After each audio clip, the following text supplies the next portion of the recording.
এটাই হচ্ছে তমলুকের বর্গভীমা মন্দিরের মা। শুভ সকাল বন্ধুরা, তোমরা সবাই কেমন আছো? আশা করি সবাই ভালো আছো। আমিও তোমাদের ভালোবাসায় অনেক ভালো আছি।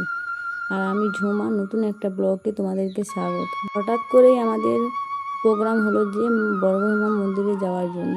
সকাল সকাল হালকা রিমঝিম বৃষ্টি পড়ছিল, আমরাও বেরিয়ে পড়লাম খুব ভোর অবস্থায়।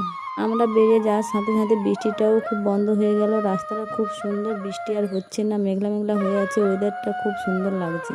আর এদেরকে আমাদের গয়লাপুকুর বাসে উঠে পড়েছি। শিব ঠাকুর দেখো বসে আছে, আর গয়লাপুকুরের বাসে যাওয়ার পথে কিছু কিছু একটু ছবিও তুলে নিলাম। প্রথম থেকে বাসটা খুব সুন্দর, বসেছিলাম, কিন্তু দেখো কিছুক্ষণ যাওয়ার পরে বাসটা খারাপই হয়ে গেল। হয়েছে জানি না, আর গাড়িটা যাচ্ছে না। ওখানে আমরা নেমে পড়েছি।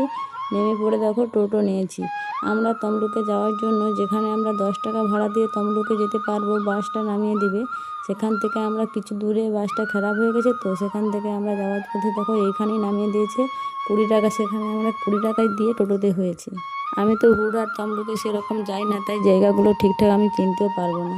আর এই প্রথমবার আমার মন্দিরে আসা, তাই আমি ঠিকঠাক রাস্তাগুলোও জানি না। কাকিমা এসেছে, আরও আমার যা এসেছে, সবাই মিলে এসেছে, তাই আমরা সবাই তার সঙ্গে এসেছি। আর এদিকে একটা বাড়ি দেখো, এটা কোতলা বাড়ি আমি ঠিকঠাক বলতে পারছি না, উপর দিকে দেখাই যাচ্ছে না। সবাই মিলে আমরা পৌঁছে গেছি এখানে। পুজোর ঠাকা সাজিয়ে নিচ্ছি, 4 জন 4টা। 2 রকমই মিষ্টি আছে, আমরা 2 রকমই মিষ্টি নিয়েছিলাম। কেন নিয়ে এসে বাড়িতে সবাইকে একটু একটু দেবো, তাই 2 রকমই মিষ্টি নিয়েছি। আসতে না আসতে আমাদেরকে জোর করে ডেকে নিয়ে এসে এখানে জুতো রাখো, এখানে প্রসাদ নাও, এখানে আসলে কোনো অসুবিধা নেই, এরাই আমাদের সব কিছু করে দেবে। মুখ ধোয়ার জন্য জলও দিয়েছে, এদের ঠাকাগুলো সাজিয়েও দিচ্ছে। 4টা ঠাকা নেওয়া হয়ে গেছে, আমরাও 4টা ঠাকা নিয়ে তারপর ঠাকুর মন্দিরে যাব।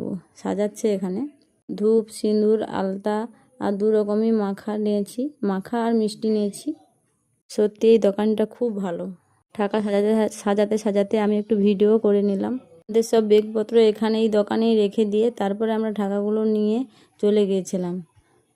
এই মিষ্টিটা দেখো, এই মিষ্টিটা নিয়েছি, 2 রকমের মিষ্টি নিয়ে তারপরে আমরা চলে গেলাম। আর তারপরে বাড়ি থেকেও আমরা অল্প কিছু ফুল নিয়ে চলে এসেছিলাম, ওই ফুলটাও ওই ঠাকার সঙ্গে দিয়ে দিয়েছিলাম। আর এই আমরা সিঁড়িতে উঠছি, অনেক উঁচুতে মার মন্দির।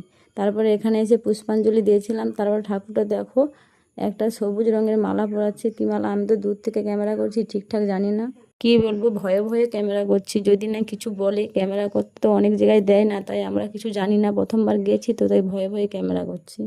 মালাটা পরার পর ঠাকুরের মুখটি দেখো, অনেক সুন্দর, অনেক সুন্দর। কার নামে ভোগ দেবে, ওখানে টোকন সিস্টেম করা আছে, টোকন নিয়ে ভোগটাও দিয়ে দিলাম। তারপরে দেওয়ার পর দেখো